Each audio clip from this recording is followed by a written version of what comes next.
दोस्तों, जब इस बार आईबीपीएस एसओ का डिटेल्ड नोटिफिकेशन आया तो उसने बहुत सारे बच्चों के होश उड़ा दिए, क्योंकि एग्जामिनेशन पैटर्न पूरी तरह से चेंज हो चुका था। फेज 1 के अंदर प्रोफेशनल नॉलेज को ऐड कर दिया, साथ साथ ही फेज 2 में क्वांट, रीजनिंग, इंग्लिश, जीए वाले सब्जेक्ट डाल दिए और डिस्क्रिप्टिव राइटिंग भी ऐड कर दिया। और सबसे बड़ा झटका लगा है मार्केटिंग स्टूडेंट्स को, क्योंकि इस बार वैकेंसी निकाली गई 0। तो दोस्तों, एक बात तो ये कि हर साल ये देखा गया है कि जब वैकेंसीज निकाली जाती है उसके बाद में जब वैकेंसी रिवाइज्ड होती है तो कुछ स्ट्रीम्स में वैकेंसी इंक्रीज हो जाती है, बढ़ जाती है वैकेंसीज। तो पॉसिबिलिटी है कि इस बार जब वैकेंसी रिवाइज्ड हो सकता है कि मार्केटिंग ऑफिसर्स के लिए भी कुछ वैकेंसी निकाली जाए, बट ये श्योरिटी नहीं है। लेकिन दोस्तों, आप अपने आप को प्रिपेयर करते चलिए, क्योंकि मल्टीपल एग्जामिनेशन और भी हमें देखने को मिलेगी इन फ्यूचर, तो आप उनके लिए प्रिपेयर कर सकते हो अपने आप को। आज के इस वीडियो में हम लोग बात करने वाले हैं स्ट्रीम वाइज कितनी कितनी वैकेंसी निकाली गई है आप लोगों की। तो वैकेंसी ट्रेंड हम लोग देखने वाले हैं 2022 से लेके आज तक का, 26 तक का, हर स्ट्रीम का, कि कब कितनी वैकेंसी आप लोगों की निकाली गई है। दोस्तों, फिर भी अगर आपके किसी तरह के कोई डाउट्स या फिर कुछ क्वेरी बनती है तो कमेंट बॉक्स में जरूर से बताइएगा। तो बिना किसी देरी के शुरुआत करते हैं सेशन की। सबसे पहली चीज, अगर आप लोग चैनल पर नए हो तो चैनल को सब्सक्राइब जरूर कर लीजिएगा, साथ साथ ही बेल आइकन पर जरूर क्लिक कर लें, ताकि जो भी कोई अपकमिंग क्लासेस हो, वीडियोस हो, उनके नोटिफिकेशन आपको मिलते रहेंगे। दोस्तों, अगर आप लोगों ने अभी तक भी अड्डा 24/7 के हमारे एप्लीकेशन ऐप को डाउनलोड नहीं करा है तो ये जरूर कर लें आप लोग, क्योंकि इस एप्लीकेशन ऐप पर काफी सारा फ्री कंटेंट आपको प्रोवाइड किया जाता है। Free PDF, daily free quizzes, daily current affairs, job alerts और इंडिया मॉक टेस्ट, काफी कुछ आपको यहाँ पर फ्री मिलता है, तो इसे डाउनलोड जरूर कर लीजिएगा। दोस्तों, आईबीपीएस एसओ में अलग अलग स्ट्रीम्स की अगर बात कर ली जाए तो ये 6 स्ट्रीम पर आपकी रिक्रूटमेंट करी जाती है। IBPS SO IT officer, agriculture field officer, राजभाषा अधिकारी, law officer, HR and personnel officer and marketing officer. अगर बात कर ले ईयर वाइज वैकेंसी ट्रेंड की, तो सबसे पहले 2022 की अगर बात करेंगे दोस्तों, तो यहां पर आईटी ऑफिसर के लिए 44 वैकेंसी निकाली गई थी। एग्रीकल्चर फील्ड ऑफिसर में सबसे ज्यादा वैकेंसी निकली थी 516, एचआर एंड पर्सनल ऑफिसर में 15, लॉ ऑफिसर के अंदर 10, मार्केटिंग ऑफिसर की 100 एंड राजभाषा अधिकारी की 25। कुल मिलाकर 710 नंबर ऑफ वैकेंसीज आपकी निकाली गई थी 2022 में, जहां पर सबसे ज्यादा वैकेंसीज की अगर बात करेंगे तो एएफओ एंड मार्केटिंग ऑफिसर की वैकेंसीज थी।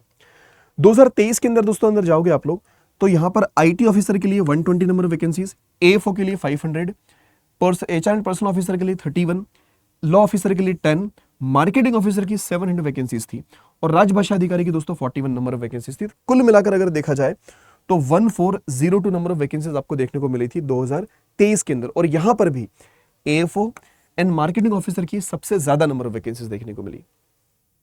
दोस्तों, बात कर ले 2024 को लेकर, तो यहां पर अगर देखेंगे तो आईटी ऑफिसर की 170 वैकेंसीज थी, एएफओ की 346, एचआर एंड पर्सनल ऑफिसर की 25, लॉ ऑफिसर के लिए 125, मार्केटिंग ऑफिसर के लिए 205 एंड राजभाषा अधिकारी के लिए 25। और अगर यहां पर भी देखेंगे तो ओवरऑल जो टोटल वैकेंसीज थी आपकी 896 में से एएफओ एंड मार्केटिंग ऑफिसर की वैकेंसी थी सबसे ज्यादा वैकेंसीज थी आप लोगों की। दोस्तों, उसके अलावा 2025 में अगर चले आप लोग तो यहां पर आईटी ऑफिसर के लिए 203 और एएफओ के लिए 310, एचआर एंड पर्सनल ऑफिसर के लिए 10, लॉ ऑफिसर के लिए 56, मार्केटिंग ऑफिसर की 350 नंबर वैकेंसीज और राजभाषा अधिकारी के लिए 78। तो कुल मिलाकर 1007 नंबर ऑफ वैकेंसीज आप लोगों की निकाली गई थी। और ये इस ईयर भी अगर देखोगे तो एएफओ एंड मार्केटिंग ऑफिसर की वैकेंसी सबसे ज्यादा थी।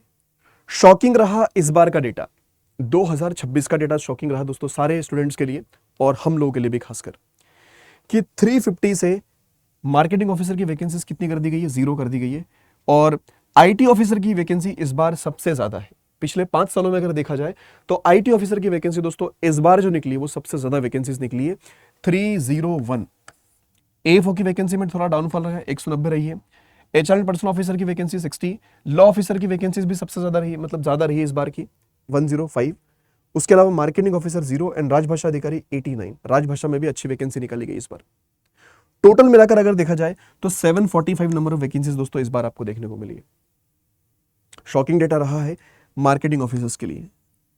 तो मे बी जब ये वैकेंसीज रिवाइज करी जाएगी तो इस बार आपकी वैकेंसीज दोस्तों इसमें हो सकता है कि इंक्रीज हो जाए।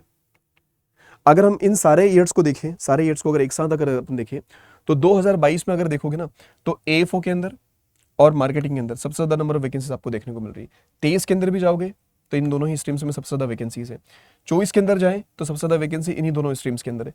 25 के अंदर जाए तब भी इन दोनों ही स्ट्रीम्स के अंदर सबसे ज्यादा नंबर ऑफ वैकेंसीज है।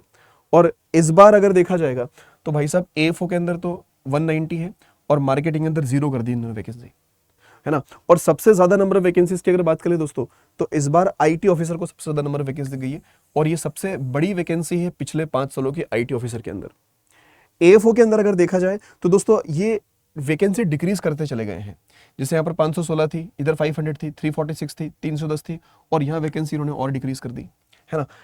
HR एंड पर्सनल ऑफिसर की वैकेंसीज को इन्होंने क्या करा, सडनली इंक्रीज करा है। देखो 15 से 30, फिर 25, फिर 10 और फिर 60, तो इस बार उन्होंने वैकेंसी 60 करी है। वहीं अगर लॉ ऑफिसर की अगर बात करें तो इस बार लॉ ऑफिसर का डेटा काफी अच्छा है। 2024 में निकाली गई थी 125, उसके बाद में इस बार निकाली गई 105 वैकेंसीज, तो काफी अच्छी अपॉर्चुनिटी है लॉ ऑफिसर्स के लिए। लेकिन झटका जो लगा है वो लगा है मार्केटिंग ऑफिसर्स को, जहां वैकेंसी 2022 में 100 थी, 23 के अंदर 700 वैकेंसीज निकाली गई थी, 25 के अंदर देखो तो 350 वैकेंसीज थी, लेकिन इस बार जो इन्होंने 0 वैकेंसी निकाली है ये बिल्कुल ही अनएक्सपेक्टेड था। लेट्स सी आगे क्या होने वाला है। दोस्तों राजभाषा अधिकारी के अंदर भी वैकेंसीज का ट्रेंड इंक्रीज ही रहा है, मतलब हर पार्ट की वैकेंसी आप लोगों की इंक्रीज रही है ना। हर पार्ट की वैकेंसी आप लोगों की क्या रही है, इंक्रीज रही है ना। और 2 जगह पर जहां पर सबसे ज्यादा नंबर ऑफ वैकेंसीज आती थी उसमें डिक्रीमेंट देखने को मिला, मतलब डिक्रीमेंट एक में तो 0 कर दी उन्होंने और एक में आपके पास इस बार नंबर ऑफ वैकेंसी डिक्रीज करी पिछले 5 सालों में से, ठीक है। तो ये ट्रेंड रहा है इसका पूरा वैकेंसी ट्रेंड। और अगर ओवरऑल भी अगर अपन बात कर लें कि ओवरऑल जो आंकड़ा रहा है कि 22 में भाई 710 वैकेंसी निकाली थी ओवरऑल, है ना। जहां 22 में टोटल नंबर ऑफ वैकेंसीज इन्होंने कितनी निकाली थी, 710 निकाली थी, 710। 23 के अंदर 1402, फिर 24 के अंदर देखोगे तो 896, 25 में अगर जाएंगे तो 1007 और 26 में अगर गए आप लोग तो 745, है ना। तो वैकेंसी भाई ऊपर नीचे चल रही है इनकी। अब 27 में कितनी होगी अभी उसके बारे में कुछ बोला नहीं जा सकता, ठीक है। तो दोस्तों जितनी भी वैकेंसी निकली है आपका काम सिर्फ इतना है अब कि हम अपने आप को प्रिपेयर करते चले। वैकेंसीज तो हैं अपने पास में, है ना, अच्छे नंबर ऑफ वैकेंसीज है। IT ऑफिसर के लिए बहुत अच्छी अपॉर्चुनिटी है, लॉ ऑफिसर के लिए काफ़ी अच्छी अपॉर्चुनिटी है, HR एंड पर्सनल ऑफिसर के लिए काफ़ी अच्छा है, HR के अलावा राजभाषा अधिकारी के लिए भी अच्छी वैकेंसी इस बार है ना। तो आप सब लोग अपनी प्रिपरेशन में लगे रहिए, है ना। जितना हो सके अपने आप को प्रिपेयर करिए, अपने आप को और मजबूत बनाइए, क्योंकि फर्स्ट टाइम ये आपका जो एग्जाम पैटर्न चेंज हुआ है ना। तो पहली बार जब आप देंगे एग्जामिनेशन तो आपके लिए आसानी रहेगी। एग्जामिनर भी इस तरह का पेपर सेट करेगा जिसमें मैक्सिमम बच्चे क्वालिफाई करें, है ना, ठीक है। तो ये अपॉर्चुनिटी बिल्कुल भी मिस मत करिएगा, क्योंकि नेक्स्ट टाइम जब एग्जामिनेशन होगा तो हो सकता है कि डिफिकल्टी लेवल थोड़ा सा और इंक्रीज कर दिया जाए, क्योंकि ये तो पहली बार पैटर्न चेंज हुआ है और जब पहली बार पैटर्न चेंज होता है तो थोड़ा ईजी लेवल की चीजें पूछी जाती है। लेकिन जब उसी चीज को 2 साल हो जाते हैं, 3 साल हो जाते हैं, तो फिर भाई साहब वो एग्जामिनर क्या करता है, एग्जामिनेशन का डिफिकल्टी लेवल जो है वो इंक्रीज कर देता है, राइट। तो फिर फिल्टर्स और बढ़ जाएंगे, ध्यान रखिएगा।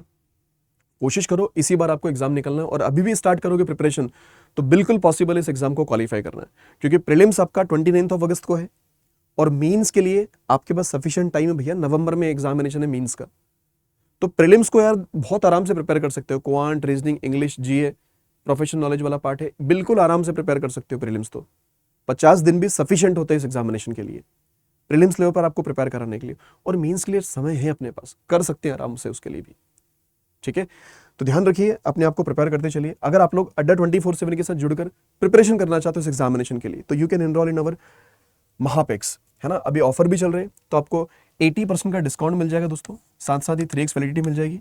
और ये रेफरल कोड अगर आपने यूज किया हमारे महापेक्स पे, या फिर आप लोग हमारे SO के जो इंडिविजुअल बैचेस है आप उनमें एनरोल कर लीजिए, अगर आपको बैंक महापेक प्लस में एनरोल नहीं करना है। क्योंकि देखो ये तो ऐसा प्रोडक्ट है जो मल्टीपल एग्जाम्स को कवर करेगा, चाहे आपके प्रीलिम्स के हो, मेंस के हो, इंटरव्यू के हो, SO के, PO के, क्लर्क के, सारे एग्जाम्स कवर्ड होंगे इसमें। इंश्योरेंस के भी, RBI grade B, NABARD grade A, ये सारे एग्जाम्स कवर्ड है इसके अंदर अगर आपने इसमें एनरोल किया तो। और अगर आपको सिर्फ SO के बैच में एनरोल करना है तो वो भी कर सकते हो। अब एनरोल किस तरह से करना है तो एक बार जरा वो देख लीजिएगा। तो देखिए दोस्तों, सबसे पहले आप लोग क्या करें, अड्डा 24/7 की ऑफिशियल वेबसाइट पर विजिट करें, फर्स्ट लिंक पर क्लिक कीजिएगा, ऑल कोर्सेज में जाइए, लेफ्ट हैंड साइड पे देखिए रेगुलेटरी बॉडीज इन SO, यहीं पर आपको नजर आएगा IBPS SO। तो ये रहा IBPS SO। अब जैसे इस पार्ट पर क्लिक करेंगे तो ये इंडिविजुअल बैचेस है आपके लिए, IT ऑफिसर का, लॉ ऑफिसर का, HR एंड पर्सनल ऑफिसर का। तो जो बच्चे एनरोल करना चाहे मोस्ट वेलकम, आप इन किसी भी बैच में एनरोल कर लीजिएगा। जैसे मान लीजिए आप IT बैच के लिए जाना चाहें तो आपने IT वाले पार्ट पर क्लिक किया, आप जाओगे इधर ऊपर तो बाय नाउ पर करना होगा क्लिक, और फिर आपको लगाना होगा दोस्तों coupon code, enter coupon code, क्योंकि डिस्काउंट हमें चाहिए। तो Y710 Y710 आपको रेफरल कोड लगाना है, कूपन कोड लगाना है, अप्लाई कर देना है। अब आप देखेंगे काफी कम प्राइसिंग के साथ ये पैकेज हमें मिल जाता है, और इसकी प्राइसिंग दोस्तों और भी कम हो जाएगी, इसकी प्राइसिंग थोड़ी और भी कम हो जाएगी जब आप लोग इसे एप्लीकेशन ऐप से परचेस करेंगे by using the same referral code which is Y710। तो जो डिस्काउंट आपका है दोस्तों 79 का, ये डिस्काउंट आपका 80% का हो जाएगा, है ना। ये डिस्काउंट आपका कितना हो जाएगा, 80% का हो जाएगा। तो एक बार जरा वापस लिख देते हैं कूपन कोड। तो ये Y710 एक कूपन कोड है, रेफरल कोड है। डिस्काउंट आपका हो जाएगा दोस्तों कितना, 80% का। तो अगर आप चाहें तो इंडिविजुअल बैचेस में एनरोल कर ले, या फिर आप जा सकते हैं बैंक वहां पे प्लस के लिए। कोई भी डाउट हो, क्वेरी हो, कमेंट बॉक्स में जरूर से बताइएगा। मिलते हैं अगले सेशन में। Thank you so much and all the best.